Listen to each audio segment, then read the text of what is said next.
আপনারা রিয়াদকে চিনেন, যে গুলশানে 50 লাখ টাকা নিয়ে ধরা খেয়েছে চাঁদাবাজি করতে গিয়ে? আপনার এলাকার জানি আমরা তো এটা তো আমাদের এলাকায় তো ঠিক আছে। হ্যাঁ, ওর বাপে আছে, একটু আগে নিয়ে ওর বাপ গেছে। ওর বাপ কি করে? ওর বাপ আগে দিচ্ছে গাড়িতে কৃষি কাজ করে। কৃষি কাজ করে। রিয়াদ মানে কি করে? রিয়াদ এমনি কে?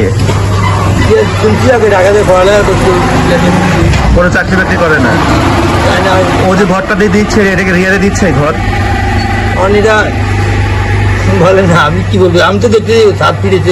আপনি যেটা জানেন ওইটাই বলবেন। আমি এই জন্য তো আর কি বলবো, একটুকে জানেন না, আপনি জিজ্ঞাসা করেন আর কি। কি করেন? আমি বাজারে ব্যবসা করি। এটা কি আপনার দোকান? হ্যাঁ, এটা আমার দোকান। এই যে গুলশানে যে চাঁদাবাজি করতে গিয়ে ধরা খাইছে, রিয়াদকে চিনেন আপনি? রিয়াদ তো আমার বাড়ির পাশে, আমরা শুনছিলাম উনি সরকারি ভার্সিটিতে পড়ে আর রাজনীতি করে। কোন দল করে উনি? দল তো জানি না, শুনছিলাম সমন্বয়ক আর কি। সমন্বয়ক শুনছেন? এখন উনি এলাকায় কে আসছে মাঝে মাঝে?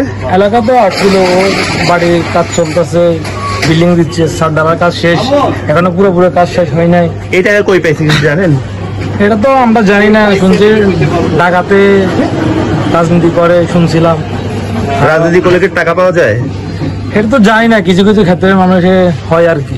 ও আচ্ছা। আপনি রিয়াদকে কতদিন যাবত ছিলেন? রিয়াদ বর্তমান আমার ক্লাসমেট ছিল। আপনার বেসমেট ছিল? রিয়াদের বাপে কি করে? আগে হচ্ছে এই মানুষের ফসলের জমিতে কাজ টাজ করতো, মানে কৃষি কাজ করতো আর কি। ওর আব্বা? ওদের ইনকাম সোর্স কি? মানে ওর ভাইটারা কি করে? বুঝি নাই। ওদের ইনকাম সোর্স কি?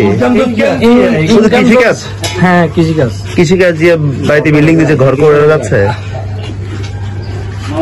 কোন আসছে বিল্ডিং করছে, কাজ করছে জানেন? এই ধরেন মাস 3 মাস হয়। এলাকায় কি কোনো প্রভাব বিস্তার করছে এ পর্যন্ত? উনিদের সমন্বয়কে কোনো প্রভাব বিস্তার? না না, এলাকাতে কোনো মানে পাওয়ার দেখাই নেই, যা করছে ঢাকাতে করছে। রিয়াদের মানে ফ্যামিলি স্ট্রাকচারে বলেন। রিয়াদের ওর দাদা রিক্সা চালাইছে। হ্যাঁ, ওর দাদা রিক্সা চালাইছে, তারপরে ওর বাবাও রিক্সা চালাইছে। তো এটা আগে চালাইছে, তো এখন বর্তমানে ওর বাবা কৃষি কাজ করে, রিক্সা টিক্সা চালায় না, কৃষি কাজ করে। আর এই ওর ফ্যামিলির এই হচ্ছে বিষয়। আর রিয়াজ আমরা যতটুকু জানি, আমরা এলাকাবাসী জানি যে ও একটা প্রাইভেট ইউনিভার্সিটিতে পড়ে, ঢাকা গুলশান জানি না। হ্যাঁ, আর 24-এর অভ্যর্থনে ওর একটা ভূমিকা, অনেক বড় একটা ভূমিকা, যেহেতু ঢাকা শহরে ছিল, ও সমন্বয়কের একটা পোস্ট পদবি ও পাইছে। তো এখন ও এনসিপির নেতৃত্ব পর্যায়ে আছে, এতটুকু পর্যন্ত আমরা এলাকাবাসী জানি। আচ্ছা, একজন রিক্সা ড্রাইভারের ছেলে গুলশান থেকে পড়ালেখা করে, এটা কি কেমন? আমাদের এলাকায় তো একজন লোক তার সাহায্য করছে। ওদের ফ্যামিলির ব্যাপারে, ওদের ফ্যামিলিকে আমাদের এলাকার যারা অর্থশালী আছেন ওরা সবসময় সহযোগিতা করছে।